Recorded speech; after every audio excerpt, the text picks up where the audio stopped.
por lo que veo, son bastantes menos los que vienen a la clase teórica.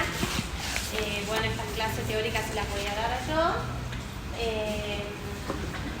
Quería refrescarles que la fecha tanto del segundo parcial como del recuperatorio no se modifica.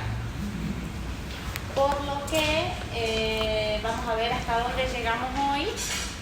Y el viernes veremos lo que nos quede de teoría, si es que nos queda, yo me imagino que algo va a quedar, pero también vamos a ver la práctica. Entonces me gustaría que si pueden, le transmitan esta información a sus compañeros.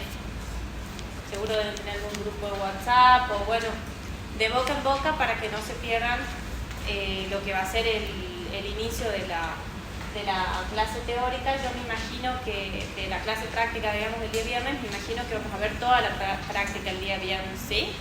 Estamos una clase atrasado, así que vamos a intentar, así nos va a quedar una clase para que evacúen todas las dudas que tengan. Si no, vamos a quedar muy justos con los tiempos y hay que terminar el cuatrimestre según el calendario académico, entonces no tenemos margen para movilizar las fechas, ¿sí? ¿Cómo vienen? ¿Cómo terminaron con IVA? Bien. Yo les recomiendo que mañana vean lo que vemos hoy, así el viernes agarran la práctica fresca, digamos. Normalmente siempre se evalúa monotributo, o sea, siempre hay un caso monotributo. Entonces, yo por ahí año a año veo que no responden, hay algunos alumnos que no responden directamente y los exámenes no se aprueban si no se sabe todo el contenido de la materia, ¿se entiende? Entonces el TIPES siempre se toma monotributo, ¿sí? Bien.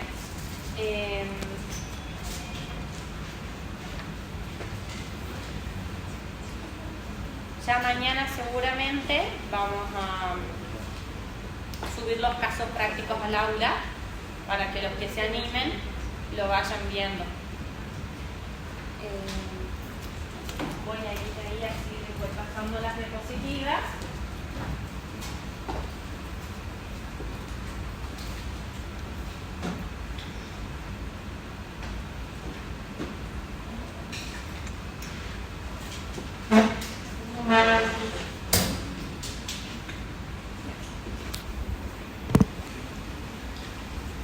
Bien, el monotributo es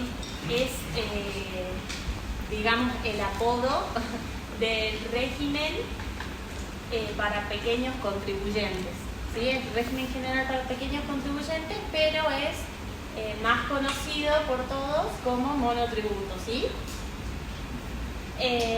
La normativa aplicable para este tributo es el anexo ley 24.977, que si ven, entró en vigencia en el año 98.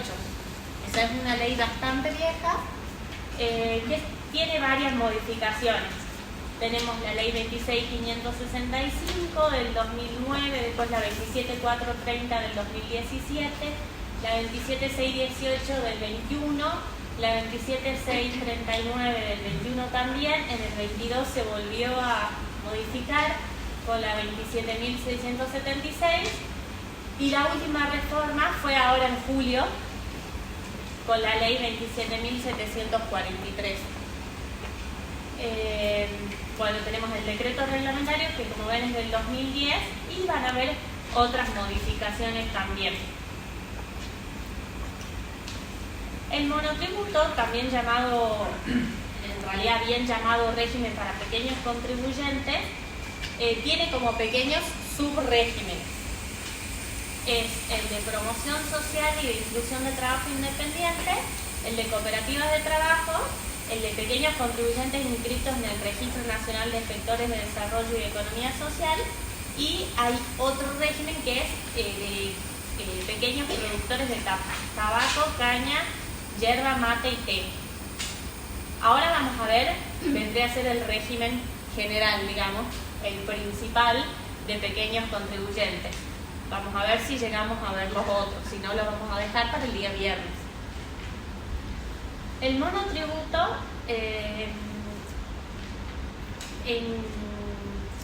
o sea, el régimen general nos da la opción a nosotros como contribuyentes de ingresar, de cumplir, si cumplimos con las condiciones para ser pequeños contribuyentes, que ya vamos a ver cuáles son, nos va a permitir ingresar a un régimen simplificado para pequeños contribuyentes. Es decir, ¿para qué se crea, con qué objeto se crea este impuesto? Se crea con la intención de simplificar la liquidación de los impuestos para contribuyentes que tienen ingresos más bajos y que no tienen la posibilidad de, digamos, les sería mucho más difícil la brecha de ingresar al sistema si tuvieran que hacerlo de una al régimen general, es decir, ser responsables inscriptos, estar inscriptos en ganancias y demás, ¿se entiende? Entonces es como un paso previo para poder llegar ahí. Tiene el objeto, digamos, es que tenga una menor carga impositiva y es como una forma de ayudarlos a que avancen, digamos. Sería como un paso previo, ¿se entiende?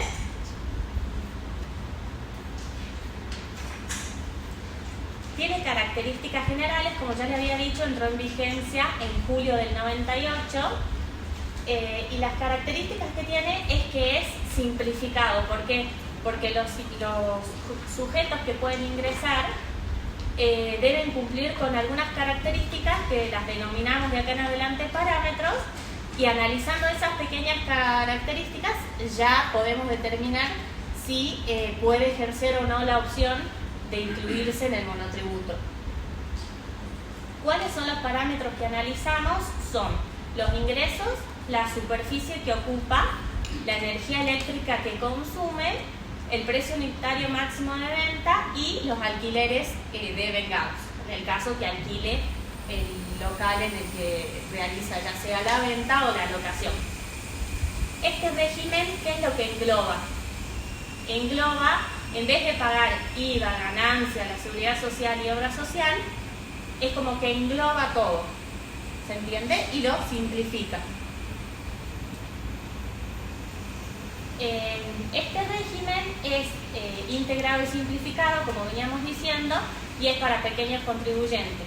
Ya vamos a ver lo que es el concepto de pequeño contribuyente, pero ¿qué es lo que se hace? Se abona el impuesto a través de una cuota actualizable que está compuesta por un componente impositivo y por un componente previsional.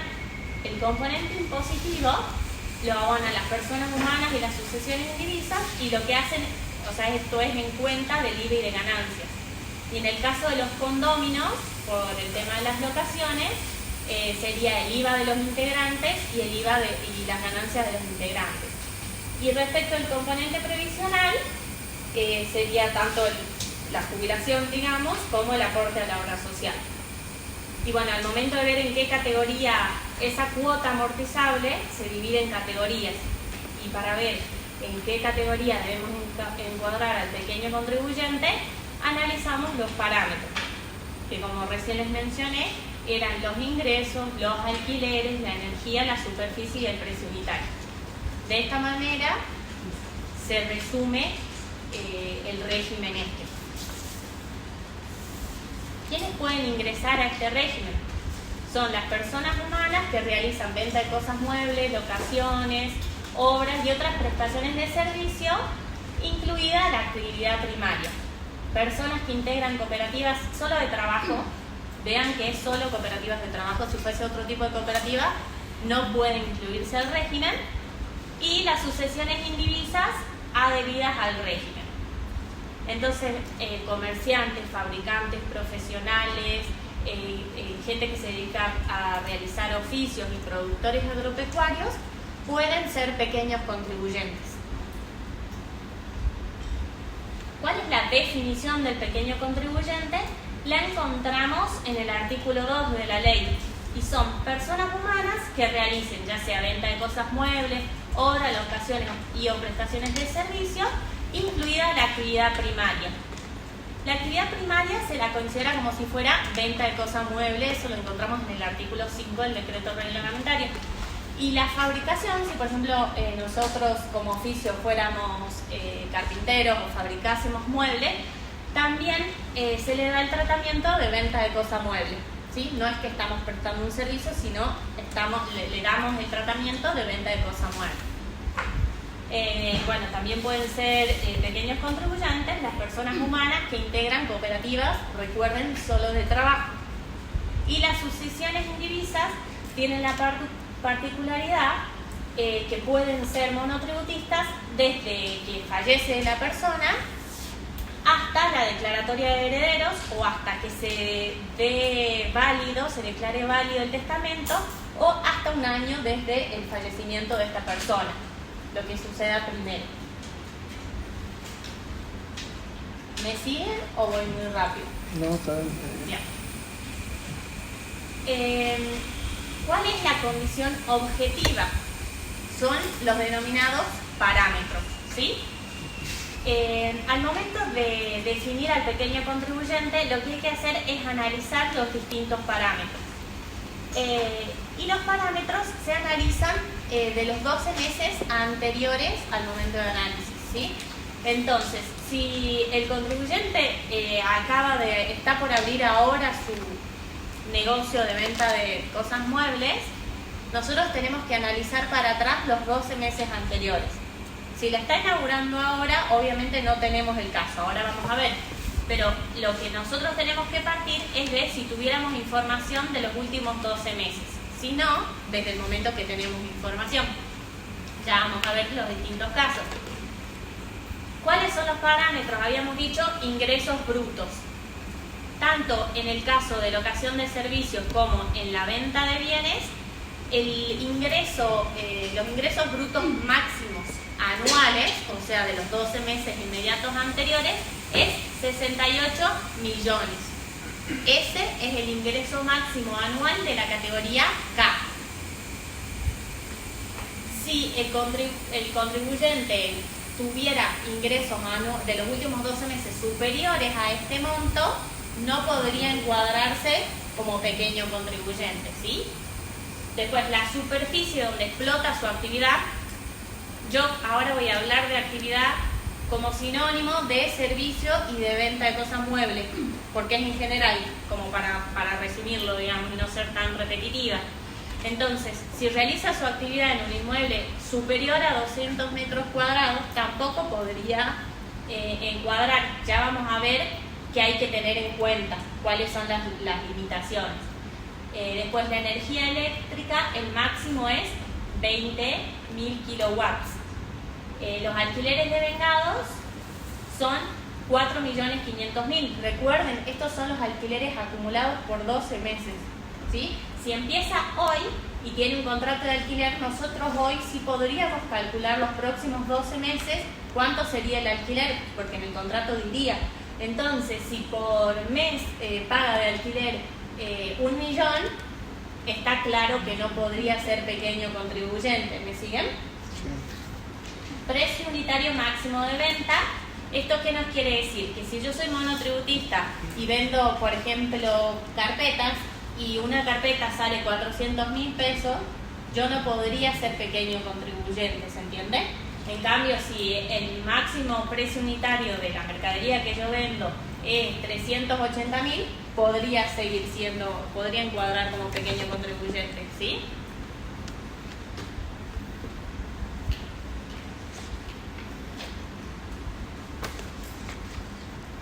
Bien.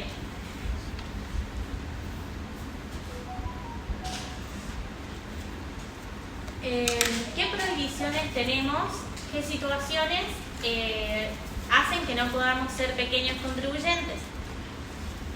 Para encuadrar como pequeños contribuyentes no tenemos que realizar importaciones de cosas muebles para la comercialización, excepto que nosotros prestemos servicios y necesitamos un pegamento y lo importemos al pegamento para armar los muebles. En ese caso sí podríamos.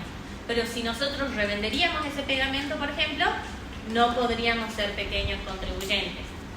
Y tampoco se puede realizar más de 3 actividades simultáneas, que ya vamos a ampliar a qué nos referimos con actividades simultáneas, o que tengamos más de 3 unidades de explotación.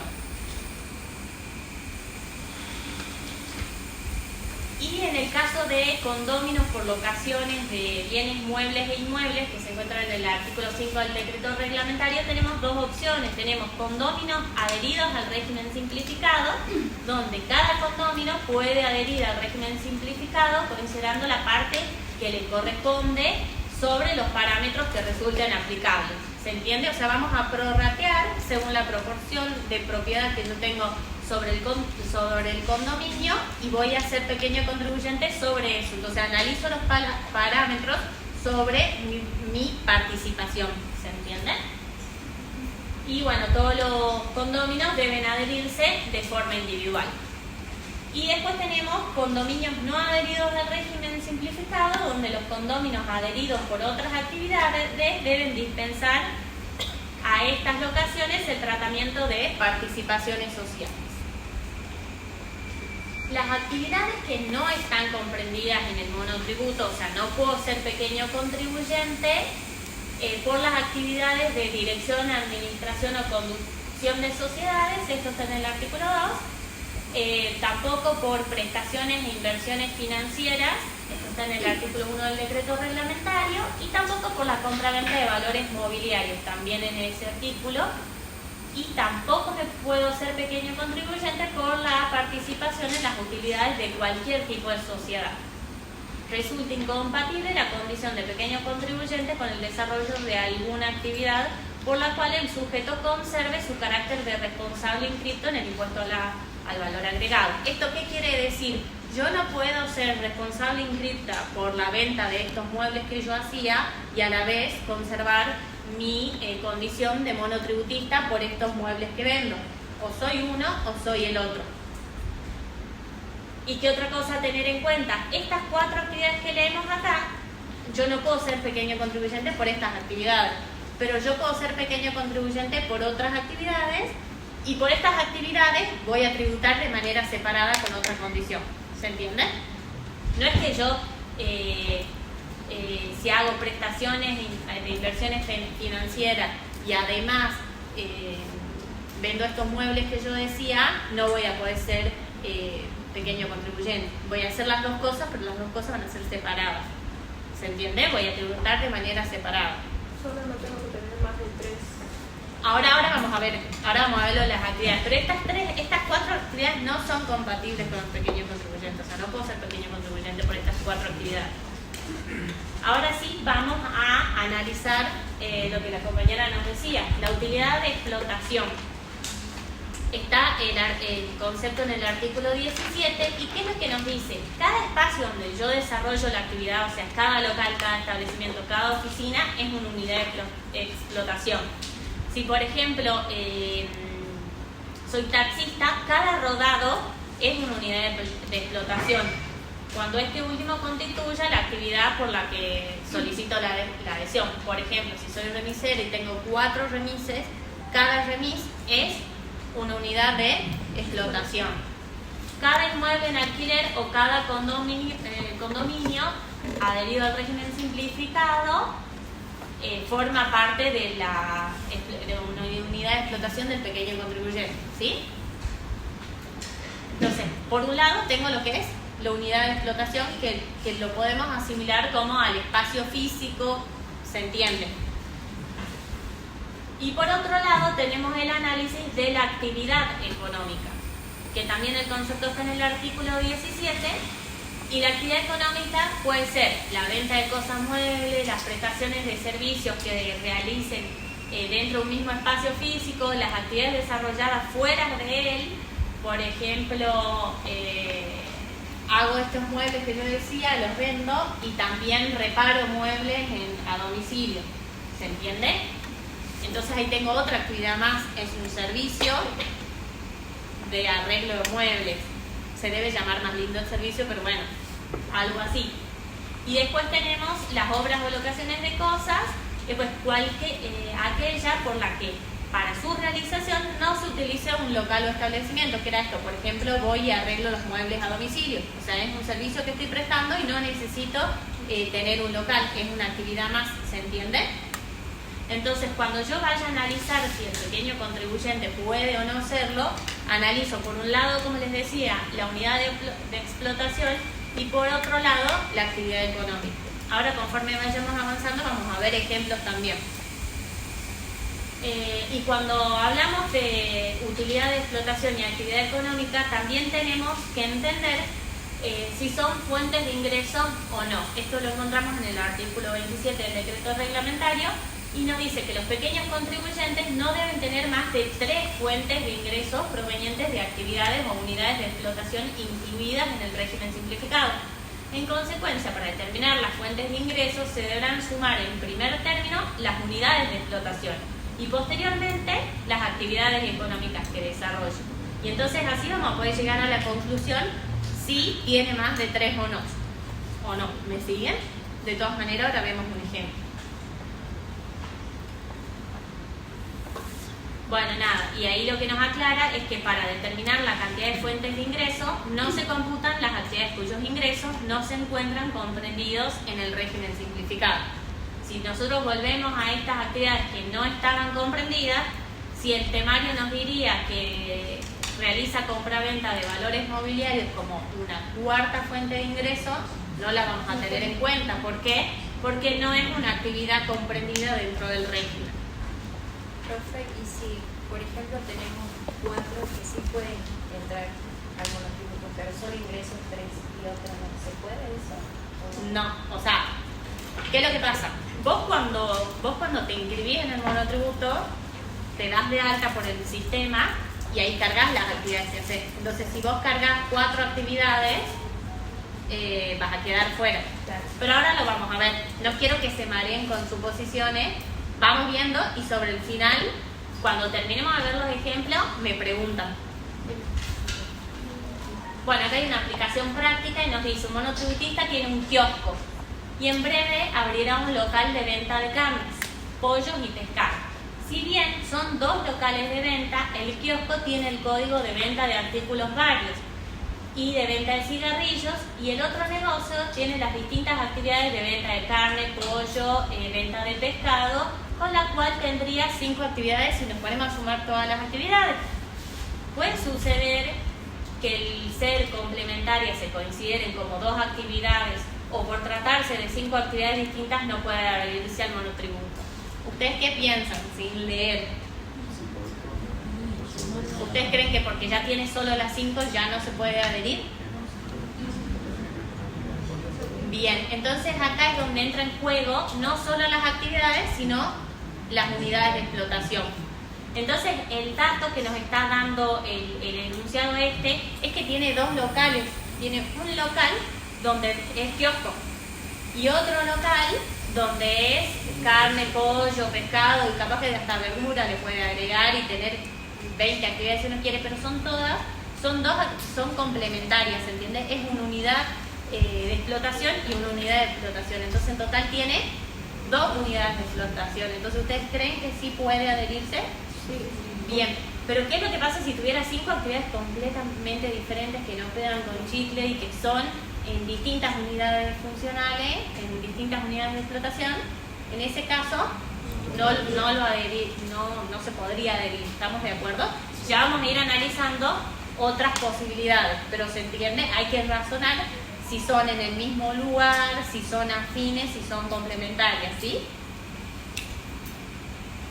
Unidades de explotación entre frente, bueno, otro caso, acá hay casos particulares. Por ejemplo, servicios prestados por profesionales. Hagamos de cuenta que yo soy médica y trabajo. A la mañana tengo mi consultorio en el Sanatorio Lavalle. 2 veces a la semana tengo mi consultorio en Ciudad de Nieva. Y 3 veces a la semana tengo mi consultorio en Palpalá. Entonces, si nos ponemos a pensar, ¿cuántas unidades de explotación tengo? Trabajo en 3 lugares. ¿Y cuántas actividades realizo? Una. ¿Qué es lo que pasa? Estas actividades, estas 3 que mencionamos, yo no las realizo de forma simultánea. No estoy en los 3 lugares a la vez. ¿Por qué? Porque soy médica, o sea, voy de uno a otro. Entonces, lo que nos dice es que este caso particular se lo computa como una actividad. No se suman estas unidades de explotación, así tenga 20 consultorios y un día use cada uno al mes, no se las computa, ¿se entiende? Es un caso particular. Y después tenemos otro caso particular que es el alojamiento de cabañas, y en este caso lo que nos dice es que la complementación con otros servicios, aun cuando la locación se instrumente como una locación de inmueble, dadas sus características se asemeja a un servicio de hospedaje. Entonces, no va a importar que sean 4 las cabañas. Yo les brindo el desayuno y demás, les estoy prestando un servicio donde tienen una pileta en común y demás. Entonces, ¿qué es lo que me está dando la posibilidad? Que me una como pequeño contribuyente. ¿Por qué? Porque por más que sean 4 cabañas, 5 cabañas, me permite tomarlo como una actividad. ¿Se entiende?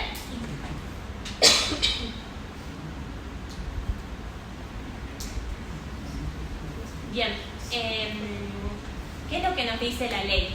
Que los sujetos deberán categorizarse de acuerdo con la actividad principal. ¿Cómo creen que nos damos cuenta cuál es la actividad principal? La que produce mayor ingreso. Exactamente. La que produce mayores ingresos es la actividad principal. Entonces, si yo realizo venta de cosas muebles y a la vez también realizo prestaciones de servicio, yo al momento de categorizarme tengo que saber en cuál de las dos tengo mayores ingresos. ¿Se entiende? Ya vamos a ver por qué.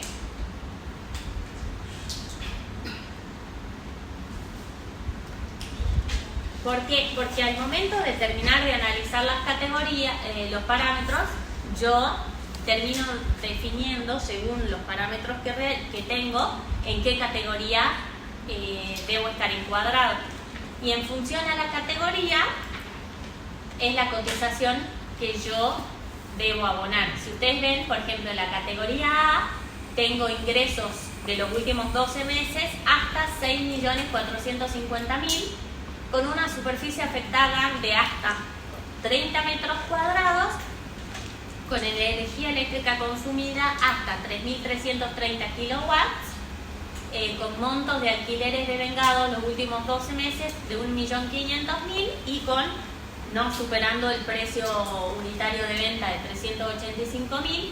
Y esto implica que si yo, en este caso es lo mismo, pero ya van a ver que más abajo sí va variando, si yo realizo, si mi actividad principal es locación y prestaciones de servicio, voy a pagar de impuesto integrado 3.000. En cambio, si es venta de cosas muebles, en este caso también va a ser 3.000, pero si ustedes van bajando van a ver que en la locación y prestaciones de servicio el impuesto integrado es mayor. ¿Ven? Justo en la primera categoría no se ve la diferencia. Y bueno, nos dice que de aporte al CIPA va a ser 9.800, de aporte a la obra social va a ser 13.800, y bueno, ahí nos da el total. El total ya sea cualquiera de las dos. En este caso es lo mismo.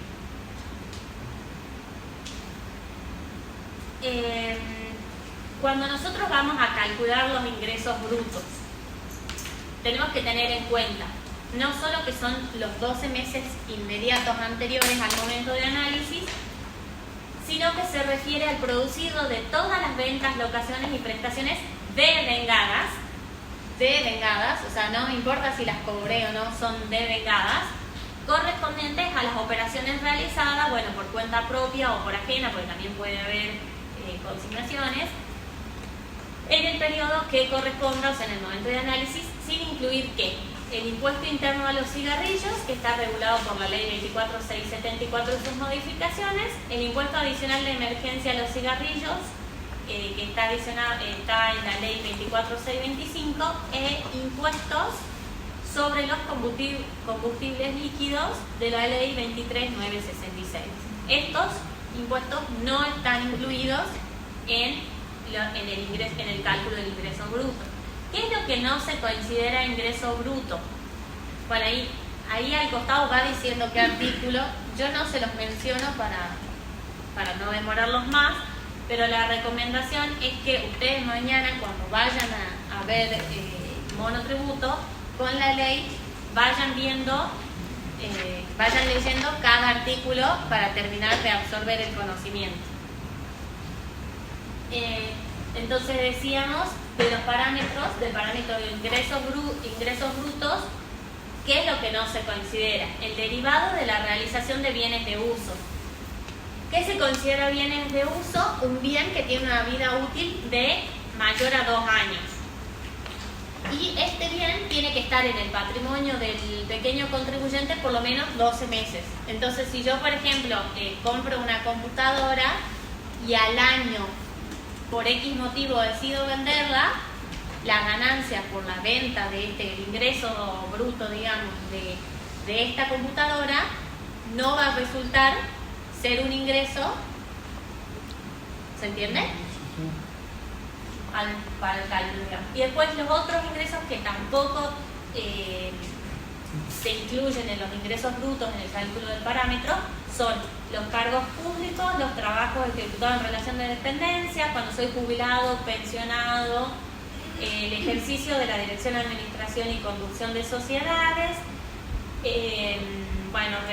las prestaciones, inversiones financieras, la compraventa de valores mobiliarios, que ya lo habíamos mencionado, y la participación en las utilidades de cualquier tipo de sociedad, ¿sí?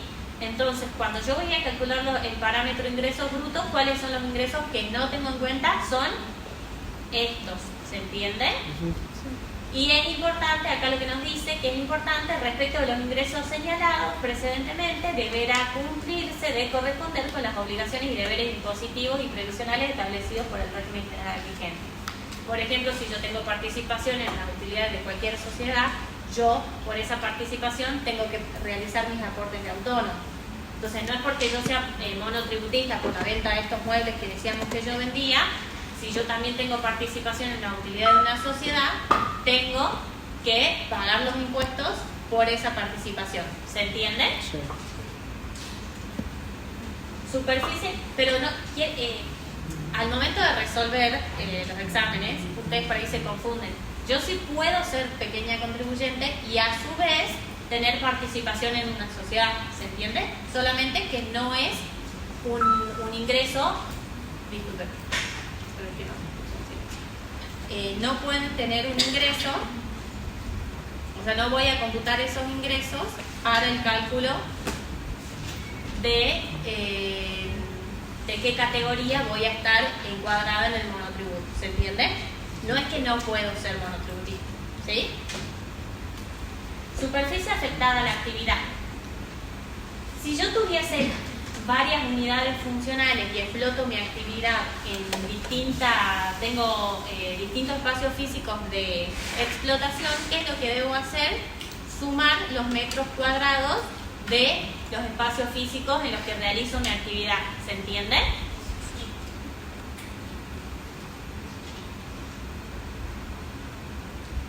También tenemos casos especiales. Hay actividades en las que no se debe computar, o sea, no se debe analizar el parámetro superficie. ¿Por qué? Y ahora lo vamos a ver, es fácil de razonarlo. Por ejemplo, si tengo un servicio de playa, estacionamiento, garage y lavadero de auto, es lógico que necesito tener muchos metros cuadrados. Entonces, probablemente, si no, no podría ser nunca monotributista si tengo una playa de estacionamiento, ¿se entiende? Es razonable, digamos. Entre estas actividades que no se aplica el parámetro superficie tenemos los servicios de prácticas deportivas, los clubes, gimnasios, canchas de tenis, pádel, piletas de natación y similares. Servicios de diversión y esparcimiento, por ejemplo los bowling, salones para fiestas infantiles, peloteros, servicios de alojamiento u hospedaje prestados en hoteles, pensiones, ojo, excepto en alojamiento por hora. Explotación de carpas, toldos, sombrillas, todo esto que hay en los balnearios, en las playas, los servicios de camping, los servicios de enseñanza, las instituciones, los servicios de capacitación. Después tenemos los servicios prestados por establecimientos geriátricos y hogares de ancianos que también necesitan mucho espacio físico, servicios de depósito y resguardo de cosas muebles y locaciones de bienes inmuebles, ¿sí? Profesora, Sí. ¿la actividad agropecuaria? No, tampoco. Ahora van a ver. Tampoco se toma en la actividad agropecuaria, ya vamos a ver en qué artículo está, solo se toma el parámetro ingresos. Y cuando hablamos del parámetro de alquileres, también nos referimos a alquileres devengados. Y nos referimos también a todo tipo de contraprestación. ¿Por qué? Porque los alquileres muchas veces no solo se pagan en dinero, sino también se pagan en especie. Y esto va también de la mano con la pregunta que hizo el compañero: si yo arrendara el campo para realizar la actividad primaria, tampoco tendría en cuenta el parámetro alquiler. Probablemente también podría pagarlo en especie, por ejemplo.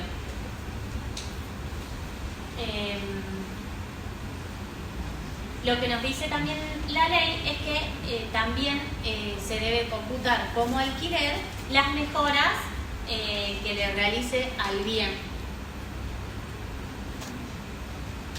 Y en el caso de inicio de actividades se debe considerar el alquiler pactado en el contrato de locación. Y cuando se posea más de una unidad de explotación, ¿qué tengo que hacer con los alquileres? O sea, si yo alquilo 3 unidades, sumo los alquileres.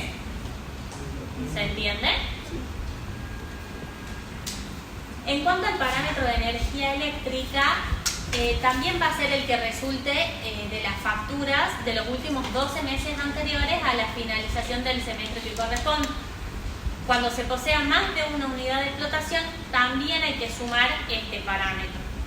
Y bueno, de tratarse de inicio de actividades, corresponde anualizable, estimamos. Ya vamos a ver qué significa anualizable. Actividades que no aplican energía eléctrica, así como hay actividades que no se aplica el parámetro metros cuadrados, hay actividades que no se aplica el parámetro kilowatt. Y es el caso de los lavaderos de automotores, el expendio de helado, servicio de lavado y limpieza de artículos de tela, cuero o piel, incluso de limpieza en seco, no industriales, explotación de kioscos, polirrubros y similares, explotación de juegos eléctricos, bueno, efectuados en localidades cuya población resulta inferior a 400.000 habitantes. Local con más de un responsable. ¿Qué quiere decir? Por ejemplo, yo alquilo un consultorio, vamos de cuenta, y mediodía lo exploto yo y mediodía lo explota un colega. ¿Qué tratamiento le darían en este caso?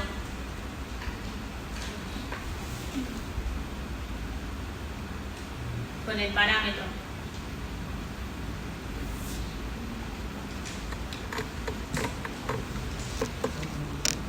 La ley lo que nos dice en este caso es que el parámetro de los metros cuadrados voy a tomar el total. ¿Por qué? Porque yo a la mañana utilizo el total, ¿se entiende? Distinto fuera el caso que yo con mi colega alquilemos una casa que tiene 2 consultorios y vamos a media y con todo. Entonces, ¿cómo van a ser los parámetros que vamos a tomar? Cada una, claro, si es mitad y mitad, va a ser mitad. Y si no, cada una, lo que cada uno consume, lo que cada una utiliza, ¿se entiende? Bueno, acá nos da lo mismo y nos explica la superficie, la energía eléctrica. ¿Qué es lo que pasa con la energía eléctrica? Que hay que ponerse de acuerdo, digamos, mitad a mitad o, o hacer una estimación razonable. Y con los alquileres lo mismo. También va a basar en función a cuál es la visión. Y bueno, lo mismo, o sea, las 3 situaciones que se presentan es que lo usemos en forma simultánea o que compartamos el mismo espacio o que usemos mediodía cada uno, ¿se entiende? Y es lo mismo, razonando cada situación, ¿se entiende? Utilización de distintas unidades de explotación en forma no simultánea. Bueno, este va a ser el caso de cuando realizamos actividades distintas, desarrollamos actividades distintas, unidades de explotación en forma no simultánea. ¿Qué quiere decir? Que no sea al mismo tiempo, va a ser el mismo caso. Y tenemos casos especiales, que era la consulta del compañero, la actividad primaria y la prestación de servicios sin local fijo se categorizan exclusivamente considerando el parámetro ingresos brutos. ¿Se entiende? O sea, si yo, por ejemplo, fuera electricista y solo realizo mis actividades a domicilio, ¿cuáles van a ser los parámetros para encuadrarme en la categoría de pequeño contribuyente? Los ingresos brutos. Va a ser solamente los ingresos brutos, ¿se entiende? Y hay otro caso particular que es cuando yo utilizo mi casa habitación con distintos destinos. Entonces damos de cuenta el garage, en vez de estacionar el auto porque no tengo, pongo un kiosquito o hago mi actividad ahí, no importa qué actividad sea. Entonces, en este caso, se va a considerar para el cálculo de los parámetros la superficie solo la afectada a la actividad, la energía eléctrica consumida solo en la actividad y los alquileres proporcionales solo a los metros cuadrados que yo utilizo para la actividad. Y si hay un único medidor, que es normalmente lo que va a pasar, tengo que hacer una presunción que se admite prueba en contrario, que es el 20% va a estar determinado para la actividad grabada cuando la actividad es de bajo consumo, o el 90% cuando la actividad es de alto consumo. Entonces, por ejemplo, si yo en mi cochera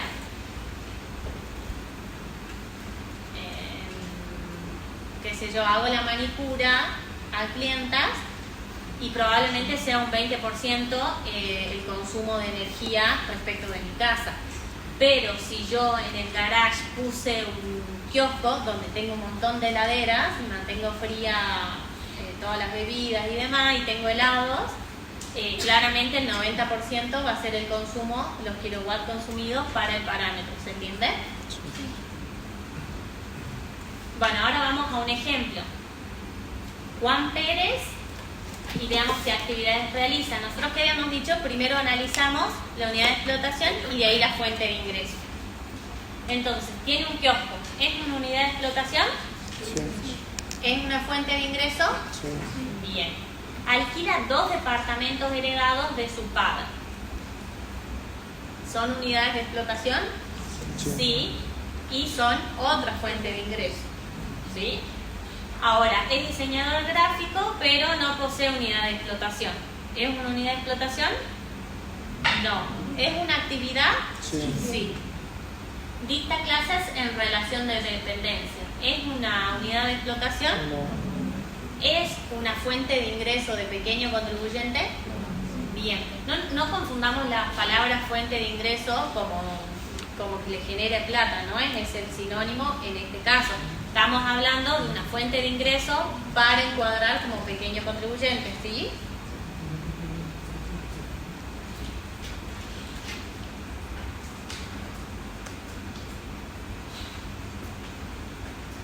De fulano de tal.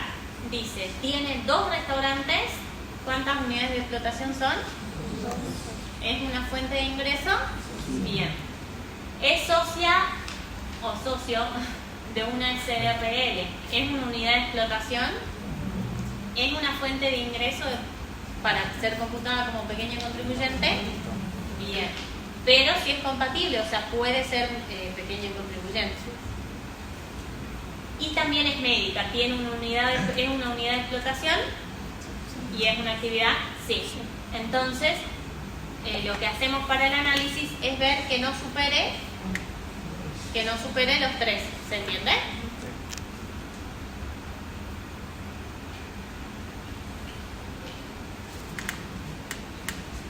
C. Susana Miró dice, es contadora pública autónoma, es decir que trabaja de manera independiente. ¿Es una unidad de explotación? Sí. Sí. ¿Es una fuente de ingreso?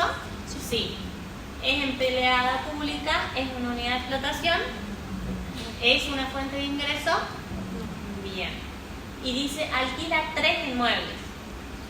¿Cuántas unidades de explotación son esos inmuebles? Bien. ¿Y es una fuente de ingreso? Sí. Entonces puede adherirse. No. ¿Por qué? Porque superó las 3 unidades de explotación. ¿Se entiende? Pero esa 3 inmuebles no se cuenta como una actividad. No.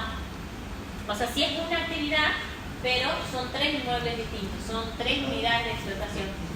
Distinto fuese, es el parámetro físico, digamos. Claro, que se tomen en cuenta las dos cosas. Distinto fuera el caso si fueran 3 cabañas en un complejo, que ahí ya estaríamos que se lo toma como una sola unidad de explotación. ¿Se entiende?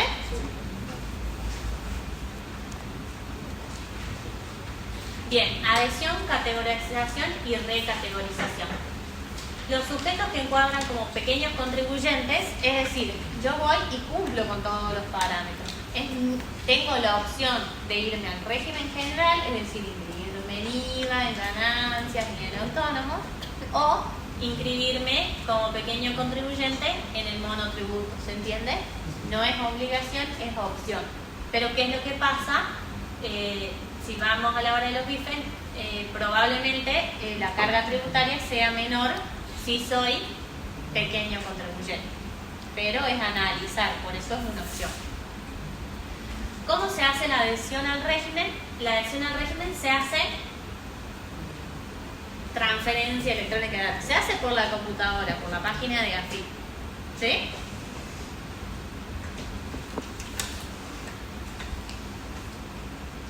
¿Cuál es el tratamiento cuando iniciamos actividades? La actividad se determina en función, habíamos dicho, de la superficie afectada, del monto pactado de alquiler, de los metros cuadrados y de una estimación razonable de los ingresos que voy a tener. O sea, si yo estoy por comenzar a vender muebles que voy a fabricar hoy, no sé cuánto voy a ganar, voy a hacer una estimación razonable. Probablemente si tengo ya el contrato de alquiler, sí tengo una idea, ¿se entiende? Entonces hay que ver qué grado de información tengo cuando yo empiezo. Luego de los 6 meses, o sea, transcurrido un semestre calendario completo, se debe anualizar los ingresos brutos, la energía eléctrica consumida y los alquileres devengados en el periodo. O sea, los alquileres devengados en realidad yo ya los voy a saber porque tengo el contrato.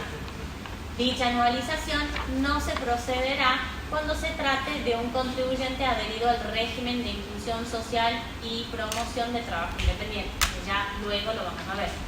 De esta forma, el contribuyente confirma la categoría en la que se dio el alta, o sea, pasados los 6 meses, va a volver a analizar los parámetros y va a ver si se categorizó bien o si se debe recategorizar, ¿se entiende? Vale. Bien, respecto a la inscripción tenemos dos situaciones: antes de que hubieran pasado 12 meses desde el inicio de actividades o luego de que hayan pasado 12 meses. Obviamente que si fue antes de que pasaron los 12 meses, la información que tengo es limitada y lo que corresponde es anualizar los ingresos brutos, la energía eléctrica consumida y sumar los alquileres de los periodos anteriores a la inscripción. Y obviamente también tener en cuenta la superficie afectada a la actividad. Luego de los 12 meses ya es más sencillo. ¿Por qué? Porque yo tengo todos los datos, ¿se entiende? Solo los tengo que sumar. Efectos de la adhesión, lo que nos dice es que el inicio de actividades, los sujetos se pueden adherir con efecto a partir del mes que lo hacen y tienen que realizar el pago ese mismo mes, o también pueden hacerlo a partir del primer día del mes siguiente, ¿se entiende? Entonces yo hoy, por ejemplo, es 20, ya estoy perdida, 22 creo, no, 23. Si yo los inscribo a ustedes hoy, lo puedo hacer a partir de octubre o a partir del 1 de noviembre, ¿se entiende? Y tengo derecho a elegir la obra social. El monotributista puede optar por una obra social y en su caso unificar las cotizaciones con la obra social de su cónyuge, y también se puede incorporar a los hijos o a los familiares, digamos, a los del grupo familiar, haciendo la identificación en el momento del alta. Y el monotributista tiene el derecho a la opción de cambiar una vez al año la obra social. Respecto de la recategorización, se efectúa al finalizar el semestre calendario. ¿Esto qué quiere decir? Que la recategorización se hace en enero y julio y se hace por los 6 meses anteriores. Y se analiza, como habíamos dicho, los 12 meses y los parámetros de los 12 meses anteriores. ¿Se entiende? Este año, o sea, un dato de color, este año fue particular porque se la hizo en agosto. porque justo estaban cambiando, estaban actualizando los parámetros y demás. Pero normalmente se la hace en julio y en enero, ¿se entiende? Y en ese caso yo lo que hago es analizo los parámetros y veo si el contribuyente debe permanecer en la categoría que está, si debe bajar o si debe subir de categoría. Las tres opciones son viables, son posibles.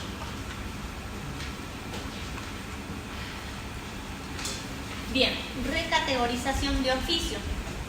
Esta situación se da cuando yo debí recategorizarme y pasó julio o pasó enero y no lo realicé. Entonces, ¿qué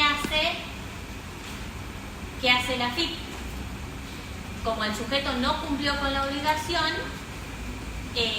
realizó una recategorización inexacta, es decir, mintió. AFIP lo que hace es verifica todos los datos y de oficio la realiza. ¿Esto qué quiere decir? Que después de realizar un análisis de los distintos parámetros y no estar encuadrado en la categoría que corresponde, AFIP de oficio cambia la categorización. Y nos menciona dos casos, y uno de los casos es cuando la nueva categoría a asignar será la que corresponda al importe de los ingresos brutos anuales resultantes de la sumatoria de estos conceptos, o sea, de los que vio, de los que descubrió, entre comillas, AFIP, que no hemos tenido en cuenta, más el 20% o el 30% según sea servicio o sea venta de cosas muebles. Y después lo que nos dice, si de tal verificación se detectare que las compras más los gastos inherentes totales totalizan una sumatoria igual o superior al 80% de la categoría K o al 40% de la categoría H, según la tabla, se excluirá de pleno derecho al pequeño contribuyente, ¿se entiende? O sea, lo que nos está diciendo que si supera la máxima categoría, AFIP no tiene otra categoría en donde encuadrarlo, directamente te manda al régimen general, te excluye, ¿se entiende?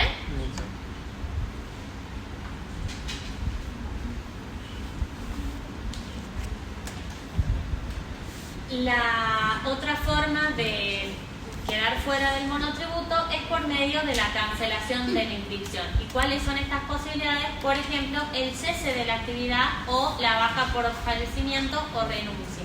Y esta se realiza también por medio de la página web. En el caso del fallecimiento, como AFIP cruza los gastos directamente con ANSES, cuando una persona fallece, ANSES en el mismo momento se le informa, entonces cruza los datos y hace la baja, la cancelación, ¿se entiende? Profe, ¿ahí se entera de la nada? O sea, tipo, ¿ya sabe o vos tenés que avisarle a AFIP? No, vos no tenés que avisar. Por ejemplo, cuando fallece un monotributista, ANSES informa, ahí ANSES le informa a AFIP, hace la baja y vos, continuador, el responsable, el administrador de la sucesión indivisa, con su declaratoria de administrador, tiene que ir a AFIP y con la presentación esa se da de alta para continuar como sucesión indivisa. Y como decíamos, era desde el momento de fallecimiento hasta un año, o con la declaratoria de herederos o con la declaratoria de validez del testamento, lo que suceda primero, ¿se entiende? Pero eso es automático, digamos. Uno tiene que ir a levantarlo si va a continuar, ¿se entiende?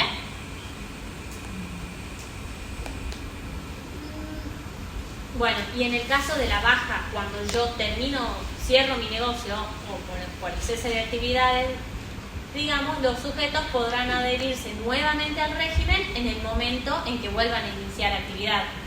¿Se entiende?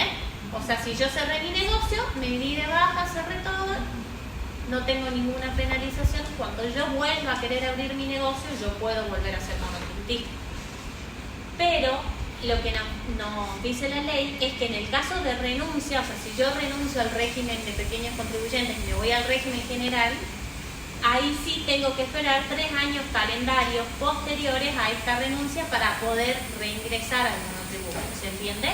Y también si me excluyeron porque tenía ingresos superiores a los de la máxima categoría, también tengo que esperar 3 años.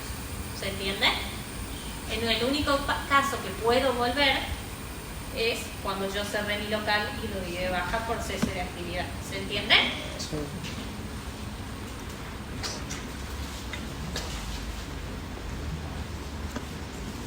Bien, y acá tenemos las distintas situaciones en que se da la cancelación de la inscripción, pero por exclusión de pleno derecho. ¿Esto qué quiere decir?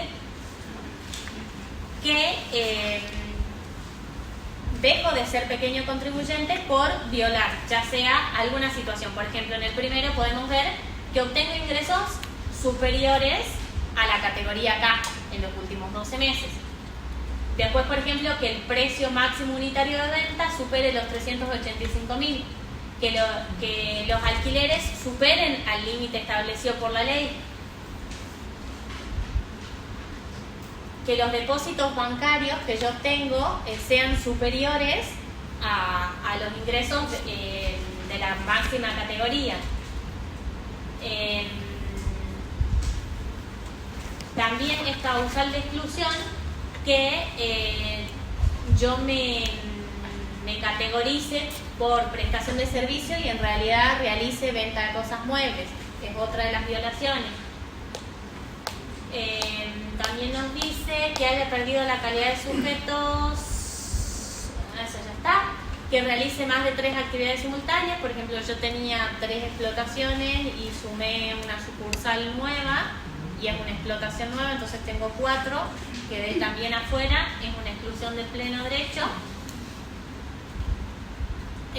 También que nos vayan a controlar y que nuestras operaciones no estén respaldadas por facturas, que hagamos ventas y no facturemos, que realicemos locaciones y tampoco se encuentren respaldadas estas prestaciones.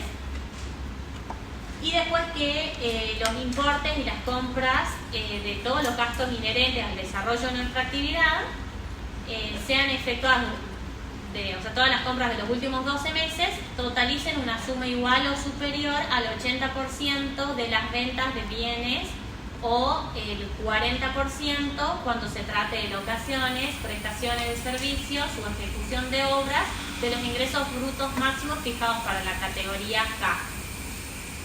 O sea que lo que nos está diciendo, nosotros no estamos vendiendo en negro, digamos, y nos están viendo que no estamos tributando por los ingresos que tenemos, es decir, que estamos mintiendo la cantidad de ingresos que tenemos. Y que estemos incluidos en el registro público de empleadores con sanciones laborales. Eso también nos daría lugar a la exclusión de pleno derecho.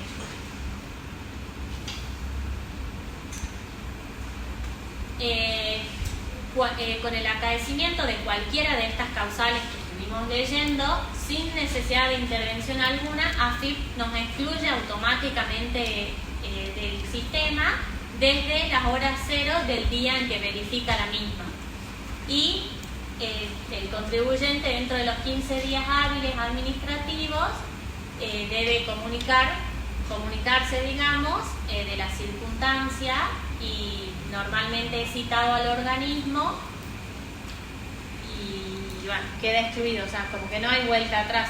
A ver, sí tiene derecho a la palabra, pero normalmente cuando llegamos a esta instancia es porque así tiene las pruebas, entonces no hay gris, digamos.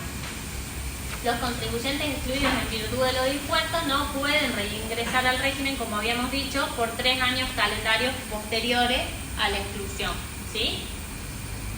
Y un dato importante a tener en cuenta es que el hecho imponible del monotributo es mensual. Entonces siempre que nosotros siempre que analizamos es por periodos de mes completo. Entonces si yo me voy a dar de baja, no me doy de baja el 15 de octubre, me doy de baja en octubre, ¿se entiende?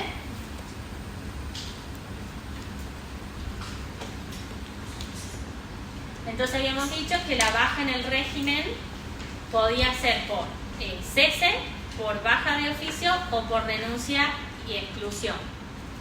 Cese de actividades ya habíamos explicado, era cuando cerrábamos nuestro local, por ejemplo. En este caso, AFIP, bueno, la ley en realidad, nos permite adherirnos nuevamente al régimen en el momento que deseamos. No tenemos ninguna condición y no tenemos ningún beneficio. Pero si la baja es de oficio o por renuncia, no podemos reingresar al régimen. Tenemos que esperar 3 años calendarios posteriores a esta exclusión. Y bueno, hay un procedimiento de transición que ya vamos a ver. Este procedimiento de transición nos da una posibilidad, un posible beneficio, pero para ello hay que cumplir una condición. Y nos dice que si nosotros superamos el límite del 50% de ventas anuales para microempresas, que eso nos dan el dato, AFIP nos brinda ese dato, si nosotros superamos, ahí sí no tenemos beneficios y tenemos que esperar 3 años para reingresar al régimen. Pero ¿qué es lo que pasa si no superamos ese 50%? Podemos continuar la actividad en el régimen general, o sea, dejamos de ser monotributista, y nos inscribimos a ganancias, IVA y autónomo y tenemos un beneficio. ¿Cuál es el beneficio? Es que podemos computar el crédito fiscal de los últimos 12 meses. Y en el caso de ganancias podemos deducir los gastos de los últimos 12 meses. Obviamente siempre que estén relacionados con la actividad gravada. Y de ahí tenemos 2 opciones más: comunicar la opción a AFIP o no comunicarla. Si nosotros no comunicamos la opción, no tenemos la reducción del saldo técnico de IVA y tenemos que esperar para reingresar a ser pequeño contribuyente, tenemos que esperar 3 años. En cambio, si nosotros comunicamos la opción, tenemos una reducción del saldo técnico de IVA por 3 años. El primer año pagamos el saldo técnico pero al 50%, el segundo año al 30% y el tercer año al 10%. Y podemos reingresar un año después a ser pequeños contribuyentes. ¿Se entiende? Obviamente cumpliendo los parámetros. Como ustedes saben, estos parámetros se van actualizando. Por ejemplo, a partir de ahora se van a actualizar semestralmente por IPC. En realidad ahora en diciembre lo va a definir el Estado a la actualización, pero en el 2025 las 2 actualizaciones de los parámetros que va a haber van a ser por IPC y semestralmente. Años anteriores el gobierno fue improvisando cómo iban a actualizarse, fue al punto que en julio no tuvimos los parámetros actualizados y por eso la recategorización se hizo en agosto. Entonces esto va cambiando, pero por lo menos tenemos la certeza de cómo va a ser el año que viene, por lo menos sin sorpresa. Bien, y respecto a las obligaciones de facturación, los pequeños contribuyentes en todos los casos están obligados a emitir facturas electrónicas, ¿sí? Son facturas de tipo C. Sea el subrégimen que sea, que ya los vamos a ver, que fueron los que mencionamos también antes, también se encuentran obligados a emitir factura de tipo C. Lo que nos dice la RG es que tenemos la opción de utilizar controladores fiscales. Si nos dábamos de alta hasta el 2021 podíamos usar unos controladores fiscales de vieja tecnología y a partir de ahora si queremos usar un controlador fiscal tiene que ser de nueva tecnología. Y también lo que nos dice, en caso de condóminos, es uno el condomino que realiza la factura, pero en la factura se menciona que es por todos los condóminos, aparece en el nombre de todos los condóminos. ¿Se entiende? Y bueno, las operaciones realizadas por un pequeño contribuyente no generan ni débitos ni créditos fiscales en IVA para ningún sujeto. ¿Sí? Ahí están igual las RG para que lean después. Al momento de adherirse al régimen de pequeños contribuyentes, es obligación declarar un domicilio electrónico. O sea, cuando uno va a hacer la adhesión a través de la página web, no te deja avanzar si no lo realizas. Y lo que nos dice es que se exime de esta obligación a los pequeños contribuyentes que están inscritos como efectores y a los inscritos en el régimen de inclusión social. Ya vamos a ver cuáles son estos.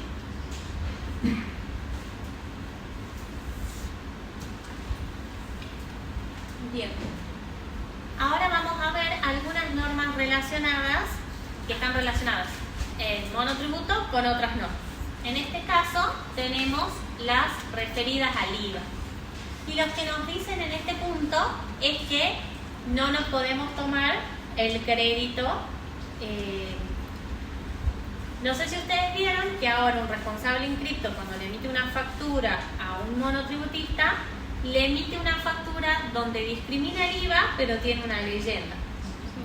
Entonces lo que nos está diciendo este artículo es que ese crédito no nos lo podemos tomar. ¿En qué caso no lo podemos tomar? En el que habíamos mencionado antes, que hacemos la opción del régimen, ¿sí? ¿Se entiende? Ahí vuelvo y les muestro. En este caso, en este procedimiento transitorio al régimen general, si nosotros hacemos uso de esta opción porque no superamos el 50%, computamos el crédito fiscal de los últimos 12 meses. De esas facturas que tenían leyenda y decía que no se podía, bueno, fue hecha para que en este caso la tomemos. Ahora, si yo no estoy dentro de este caso y estoy, por ejemplo, en este caso, es este el punto que nos está diciendo que no nos la podemos tomar. ¿Se entiende? Después ustedes lo leen tranquilos, pero esa es el resumen, digamos. Y también referido a IVA tenemos jurisprudencia, que esta se la voy a dejar para que practiquen, busquen el caso, lean el caso completo y de ahí lean el resumen. Y tip, que si están grabando pongan silencio en el micrófono.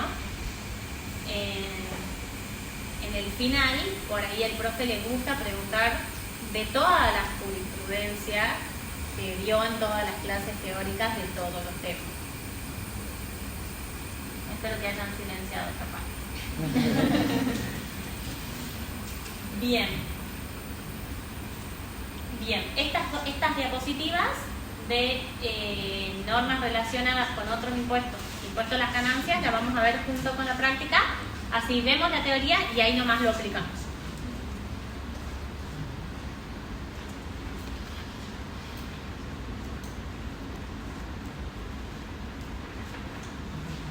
Bien, hasta aquí voy a tomar otra idea. ¿Me entendieron? Fui muy rápido. ¿Dudas? ¿Preguntas?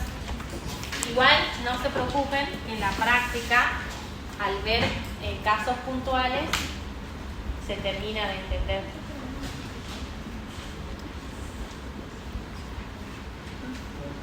¿Alguna duda, alguna pregunta? Si va la baja de oficio, por ejemplo, en el tributista porque le pusieron una sanción, ¿ahí cómo queda él, digamos?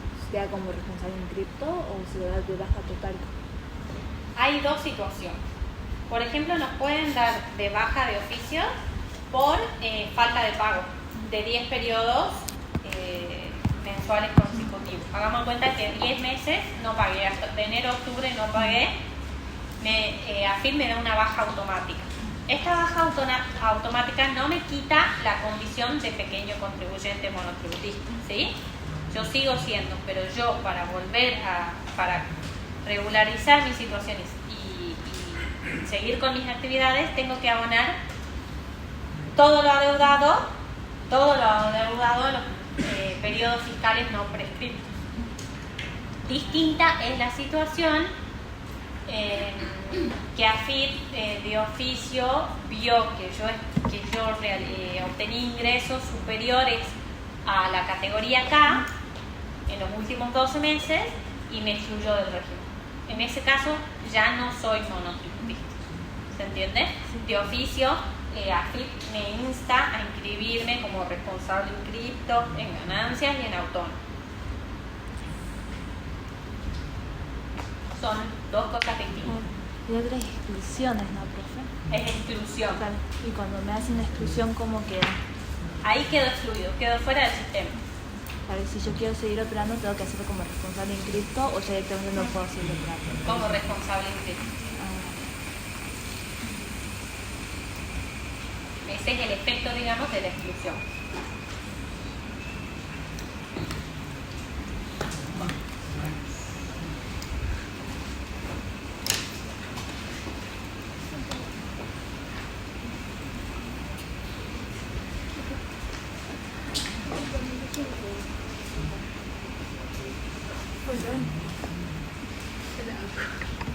Bien, entonces si nos vamos a las primeras diapositivas, habíamos visto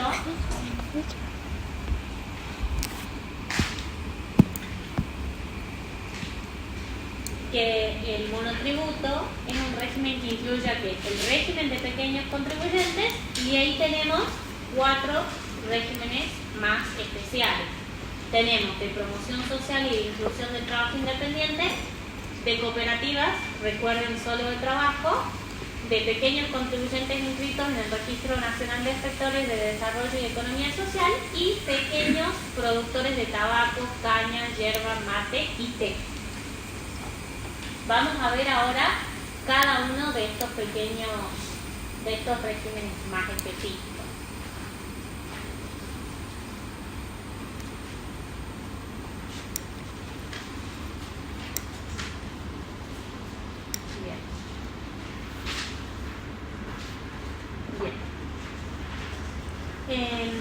El ámbito de aplicación de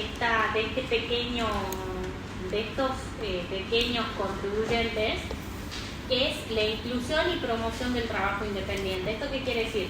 Yo ya les había dicho que esta opción del monotributo era como ayudar un poco a las más microempresas, por así decirlo. Bueno, en este caso, este régimen fue creado para que para la gente que casi no puede ingresar al sistema tenga la oportunidad de hacerlo. ¿Por qué? Porque esta inclusión nos va a permitir en el futuro que este pequeño contribuyente pueda jubilarse, ¿se entiende? Y pueda acceder a una obra social y no quede directamente fuera del sistema, ¿se entiende? Y bueno, obviamente para dar acceso a la igualdad a todos los argentinos y para dar oportunidades, las mismas oportunidades a todos. ¿Cuáles son los sujetos que están incluidos en este régimen?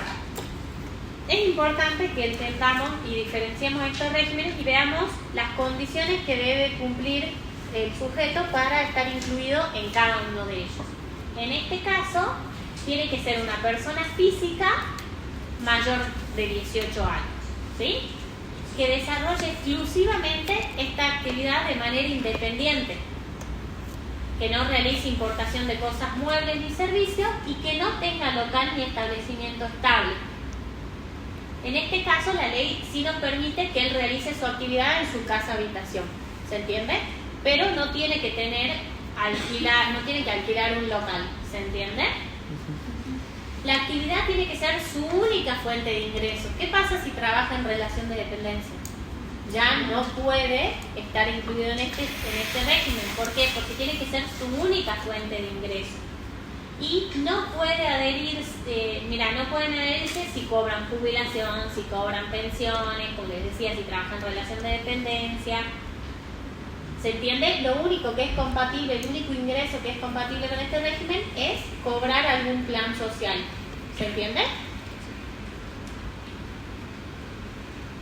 No tiene que poseer, como habíamos dicho, ninguna unidad de explotación y cuando se trate de locación o prestación de servicio, no se debe llevar a cabo en el año calendario, o sea, de enero a diciembre, más de 6 operaciones con un mismo sujeto, ni superar cada operación la suma de 105.100 pesos.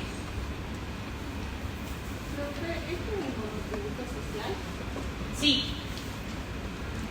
Pero ahí cuando habla de trabajo en relación de dependencia sería según la ley de contrato de trabajo. Por ejemplo, una pasantía que no se considera trabajo. Ah, buena pregunta.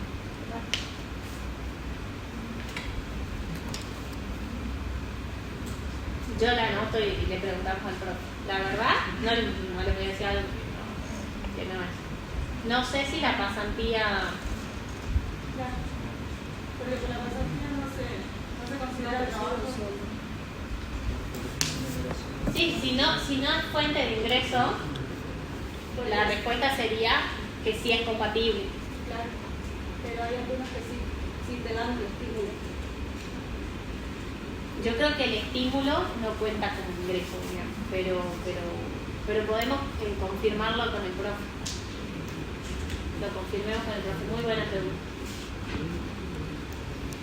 Y obviamente el pequeño contribuyente, para estar en este régimen de inclusión y promoción del trabajo independiente, no tiene que revestir el carácter de empleador, es decir, no puede tener ningún empleado a cargo.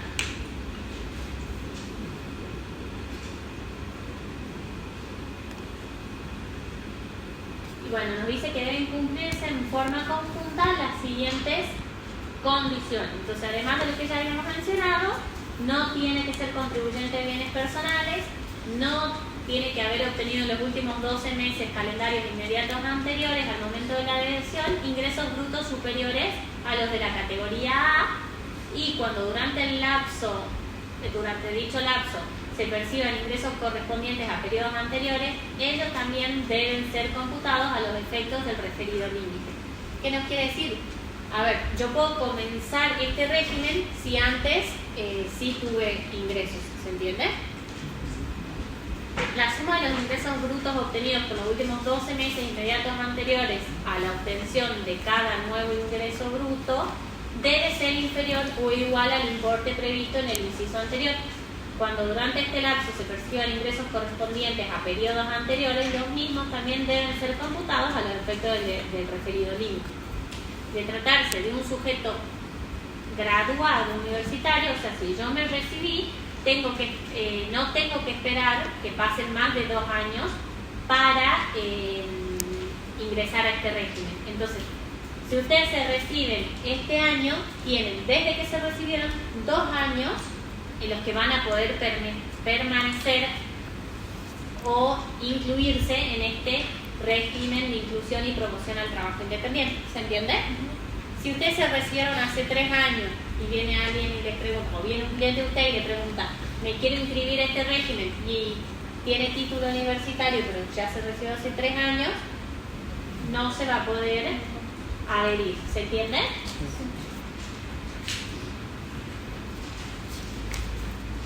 Las sucesiones indivisas, aún en carácter de continuadoras de este sujeto adherido al régimen de este título, no pueden permanecer en el mismo. ¿Se entiende?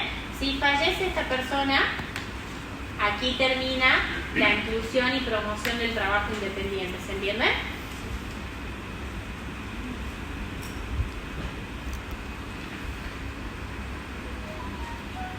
Y acá lo que nos aclara es que estas actividades se tienen que realizar en forma personal y que no tienen que configurar una relación de dependencia y que no tienen que ser realizadas con capital propio, ni local, ni dependientes, ni con la sola ayuda o sea, tienen que ser con la sola ayuda de útiles y de herramientas necesarias. ¿Se entiende? Es como una iniciación, es para un oficio, por ejemplo. ¿Se entiende?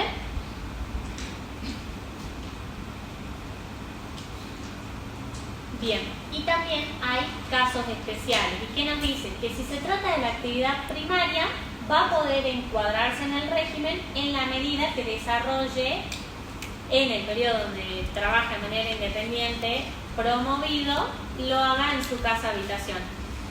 ¿Se entiende? Puede ser, por ejemplo, artesano, va a poder encuadrar en el régimen y va a poder hacerlo por más que lo vaya y ponga como un pequeño local en la vía pública, en la feria. O sea, no se va a tomar como unidad de explotación si voy a la feria que hacen en el parque y vendo ahí mis artesanías, ¿se entiende? Voy a poder permanecer en este régimen. ¿Por qué? Porque lo que se está intentando hacer es promover el trabajo de esta gente que está intentando empezar y entrar al sistema de alguna manera, ¿se entiende?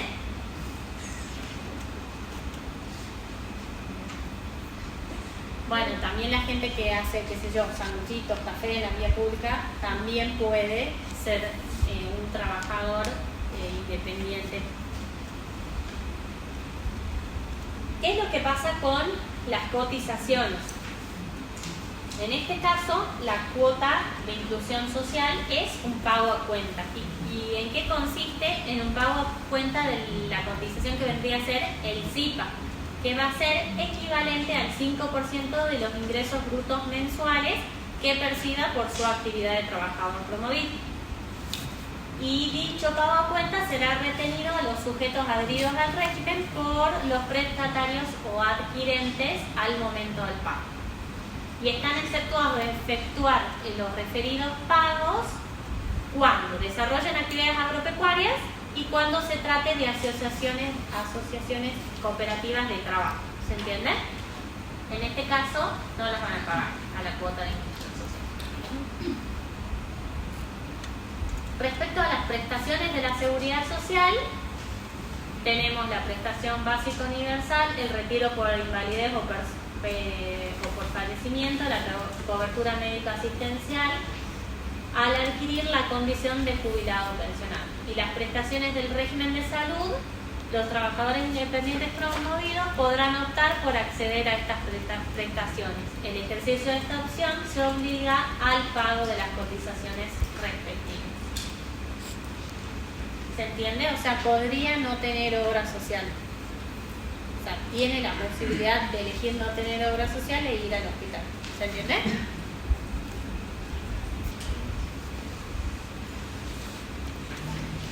Bien, ahora sí, vamos a el Registro Nacional de Sectores de Desarrollo Local y Economía Social. En este caso, este régimen, digamos, es para gente que está en condición de vulnerabilidad social. Entonces, para poder ingresar a este régimen, se necesita acreditar esa vulnerabilidad social. Eso teóricamente se acredita por medio de ANSES. Y ANSES hace como un informe técnico donde te dice si sos vulnerable o no sos vulnerable. Por eso es que la inscripción en este caso se hace por medio de ANSES. Todas las otras inscripciones se hacen por medio de ANSES. Los sujetos incluidos son aquellos monotributistas que están inscritos en el Registro Nacional de Efectores del Desarrollo Local y la Economía Social del Ministerio del Desarrollo Social. También podrán optar este tratamiento a las personas humanas que integren proyectos productivos o de servicios reconocidos por este ministerio e inscritos en el registro.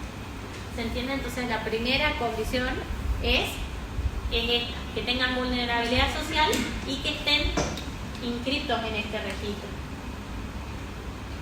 ¿Cuáles son los beneficios? Estos pequeños contribuyentes, que son personas físicas individualmente consideradas o por grupos de proyectos o servicios, que estén encuadrados en la categoría A. Solo van a ingresar el 50% de las cotizaciones previsionales. ¿Se entiende?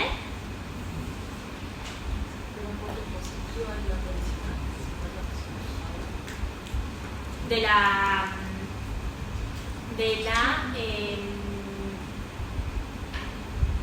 cotizaciones, sí. Y en el caso de las cotizaciones, el sistema integrado previsional, van a estar exentos. ¿Se entiende?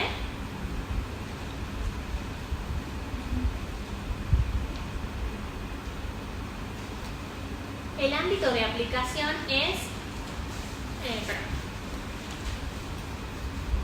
esto del pago, tanto de las cotizaciones como del impuesto integrado. Les voy a traer una filmina especial porque esto se actualizó ahora a partir de octubre.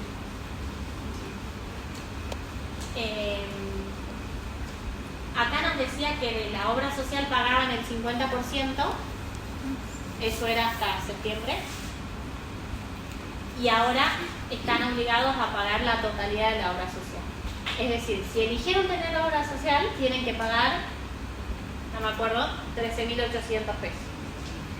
Si no eligieron tener obra social, no van a pagar nada, ¿sí? Pero ahora ya no es el 50%. Yo para el viernes le voy a actualizar eso, que es muy nuevo el cambio. Y sí van a estar exentos del CIPA y del impuesto integrado. ¿Se entiende?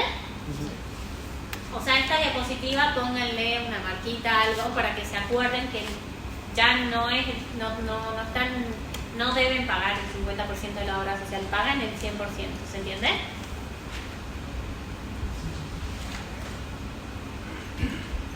Bien, ahora tenemos como el otro subrégimen, que es los asociados a cooperativas de trabajo. Es decir, que si yo trabajo en una cooperativa de trabajo, entonces trabajo de manera personal, lo que me está diciendo es que el legislador nos dio la posibilidad de incluirnos en este régimen y que tiene un beneficio. Ahora vamos a ver cuál es.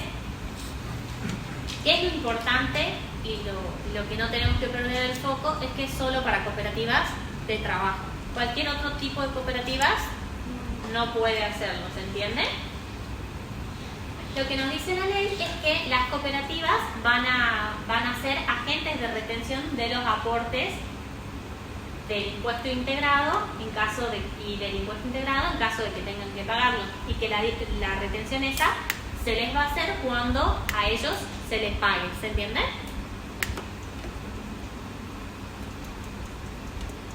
¿Cuáles son los beneficios? Los asociados a cooperativas con ingresos anuales menores al límite de la categoría A solo van a ingresar las cotizaciones previsionales y van a estar exentos de pagar el impuesto integrado. ¿Se entiende? Los asociados a la cooperativa de trabajo inscritos en el Registro Nacional de Efectores, o sea, en el régimen que vimos anteriormente, si además están inscritos y no tienen ingresos anuales mayores a la categoría A, solo van a ingresar, y esto ya no. En este caso, esto también pónganle, marquen esta parte. En el caso de la obra social, la pagan todo. También la pagan todo. ¿Se entiende? Por más que sean efectores del desarrollo local. El impuesto integrado sí están exentos. ¿Sí? Las asociaciones de cooperativas de trabajo adheridas al régimen de inclusión social están exentas del pago del pago a cuenta, digamos, de la cuota de inclusión social. Y los asociados a la cooperativa de trabajo que revisten una categoría superior a la categoría A se encuentran obligados a ingresar todas las cotizaciones, es decir, el impuesto integrado y los previsionales. ¿Se entiende? Entonces el beneficio es solo si los ingresos son inferiores a la categoría A.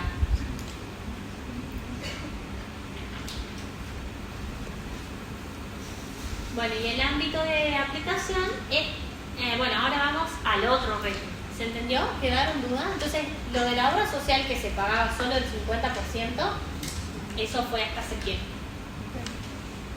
O hasta agosto. 90% seguro. Ya les voy a traer la resolución del cambio, pero fue como hace muy poquito. Por eso las oficinas no lo tienen en cuenta. Régimen simplificado para productores de tabaco, caña de azúcar y yerba mate, ¿sí? Este sería otro subclase, digamos, de monotributo, pero es específico para estas actividades. ¿Y qué nos dice? Que los productores de tabaco, caña de azúcar, yerba mate y té adheridos al régimen simplificado de pequeños contribuyentes, si cumplen de forma conjunta todas estas condiciones, van a tener beneficios. Vamos a ver qué condiciones y después vamos a ver qué beneficios. Tienen que desarrollar exclusivamente actividades primarias, estas que están mencionadas. Pueden realizar otra actividad primaria también, ya vamos a ver, pero la actividad principal debe ser el cultivo de tabaco, caña de azúcar, yerba mate o té. ¿Se entiende? Capaz que también cosechan frutillas, pero la principal tiene que ser alguna de estas mencionadas. Los ingresos brutos provenientes de la actividad principal declarada, obtenidos en los 12 meses calendario inmediato anteriores a la fecha de adhesión, deben representar como mínimo el 80% de los ingresos brutos totales obtenidos en el mismo periodo. ¿Se entiende? Entonces, cuando analizamos, tienen que ser por lo menos el 80%, si no, no voy a poder estar en este pequeño régimen. No deben haber obtenido en los 12 meses calendarios inmediatos anteriores ingresos superiores a la categoría D. ¿Se entiende? Hasta la D. Y de las actividades adheridas al régimen que sean las únicas fuentes de ingreso. Es decir, ¿qué pasa si este contribuyente además trabaja en relación de dependencia? Ya no va a encuadrar en este pequeño régimen, ¿se entiende? Sí. Va a ser un monotributista común y corriente. ¿Cuáles son los beneficios para estos productores?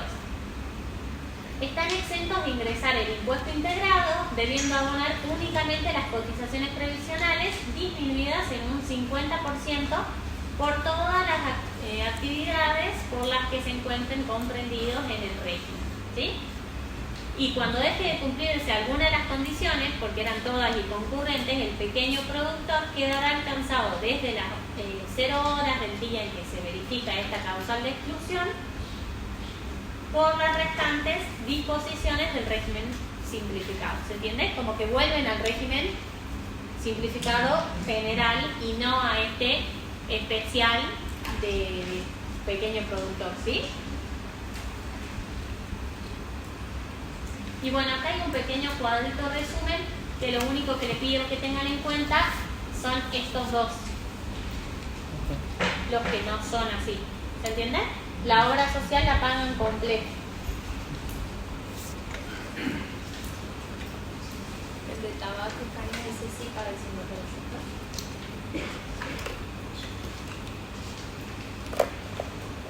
Les prometo que el viernes les traigo esa resolución, porque no la leí más que en noticia, no la leí completa. O sea, leí una reseña y la verdad creí que no íbamos a llegar a ver todo, y sí hemos llegado.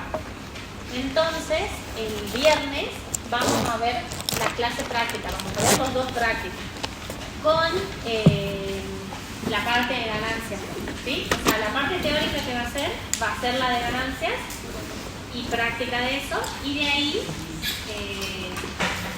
el resto de los trabajos prácticos. De intentar que el profe lo suba mañana, así ustedes, los que se animen, vayan viendo. Yo sí les recomiendo que no se queden con la simple explicación, sino que vuelvan a leer las diapositivas con la ley en mano. Por si alguno se tuviese por comprar una ley, la última versión es la 4.9. Si se comprasen de esta,